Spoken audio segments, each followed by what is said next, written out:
Hello students, so this is a chapter 5 English answer key, chapter 5th answer key and the amazing world of puppets.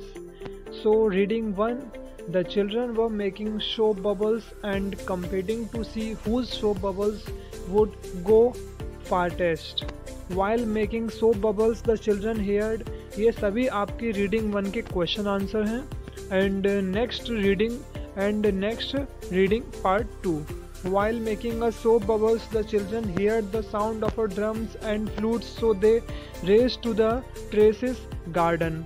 There they saw a small tent traced on the podium of the society, and a large number of children gathered to see what was happening. The children in the society enrolled for a 2 days workshop. मतलब जो बच्चे जो थे वो society में 2 days तक workshop कर रहे थे on all the different kinds of puppetry. मतलब कि अलग अलग प्रकार के जो ना पपेट होते हैं ना उनके साथ. So Amitabh's mom switched off the light. तो अमिताभ की मॉम थी, उन्होंने लाइट को ऑफ कर दिया because she was not sleeping, क्योंकि वो सो नहीं पा रही थी. And instead was busy making shadows using her hands.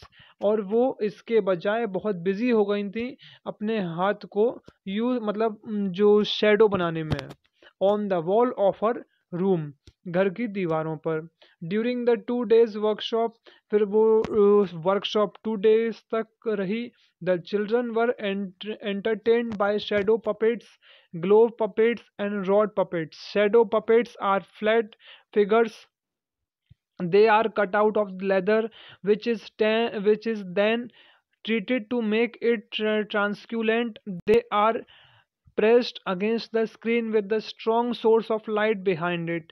The treatment between the light and the screen make colourful shadows. और जो लाइट की और स्क्रीन की शेडो थी वो बहुत कलरफुल थी फॉर द व्यूअर्स, जो देखने वाले थे, who sit in front of the screen, और जो उसके सामने बैठे हुए थे. The glove puppets are also known as sleeve, hand और पाम पपेट्स, क्योंकि वो अपने हाथ से बना रहे थे और अपनी हथेलियों से चला रहे थे. The rod puppets are an extension of a glove puppets, but often much larger and supported and manipulated by rods from below. Reading 2, the answer various ask the students to discuss about their experience with the class. ये आपका है reading 2 का. This is the grammar. ये adjective the classroom was very noisy आएगा, noisily आएगा, noisy आएगा. बिल्कुल classroom में था, बहुत नॉइजी था. She answered the phone eagerly not eagerly. This sure sang sound की वेल, सेंग वेल, वह अच्छी सुरीली गा रही थी. I go to the gym regularly, मैं जिम जाता हूँ regularly. The valley looks beautiful या ब्यूटीफुली ब्यूटीफुल, ये आपको याद रखने हैं. It is the revision part and okay, so this is a revision part and you revise all the adjectives and adverb. Okay, it's very important. The solution to this problem seems obvious. We happily joined the party. हमने बहुत happily join किया था party को. Okay, अब इसमें आपको बताना है कि एडवर्ब क्या है और एडजेक्टिव क्या है. सी सैंग वेल, वह गा रही थी, अच्छा, एडवर्ब है. आई एम नॉट श्योर, मैं श्योर नहीं हूँ. If this is the right address, क्या ये सही एड्रेस है, एडजेक्टिव है. द डॉग इज एंग्री, जो कुत्ता जो था वो बहुत एंग्री था.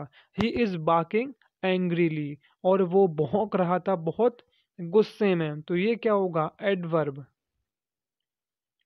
है ना. I am surely solve this problem, हम इस प्रॉब्लम को जरूर सॉल्व करेंगे, ये क्या होगा, एडवर्ब होगा. द कैट क्रीपेट नियर, जो कैट जो था वो कारपेट के नियर था, adverb. I had nearly open the door from the robber, ये adverb. She is a careful driver, वो बहुत केयरफुल ड्राइवर है। एडजेक्टिव है, एडजेक्टिव मतलब जब अपन किसी भी ऑब्जेक्ट की किसी भी की भी विशेषता बताते हैं उसको बोलते हैं एडजेक्टिव। और फिर है suddenly the wind change direction, suddenly wind change हो गई, ये एडवर्ब हो गया। अब देखिए vocab part, phrasal verb, please fill in this application form, यहाँ पे फिल इन आएगा। Turn off the lights when you leave the room, lights को ऑफ कर दीजिए जब आप रूम से जाते वक्त। The plane will take off at 6 o'clock, plane take off करेगा कब करेगा, 6 o'clock पर।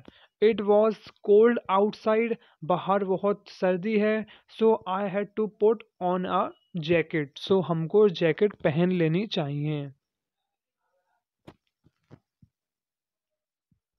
Please don't give up, I know that you will eventually succeed. Wake up, you are late for school. You need to speak up, तुम्हें बोलना चाहिए। If you want every one two understand your problem, यदि आप अपनी problem समझते हैं तो, मतलब इफ़ यू वॉन्ट, यदि आप चाहते हैं, एवरी वन टू अंडरस्टैंड, सभी आपको समझें आपकी problem. Okay, and this is the poem under the stream, ये आपके पोएम थी जो आपको बताना था। ये उसका रीडिंग पार्ट 1 है।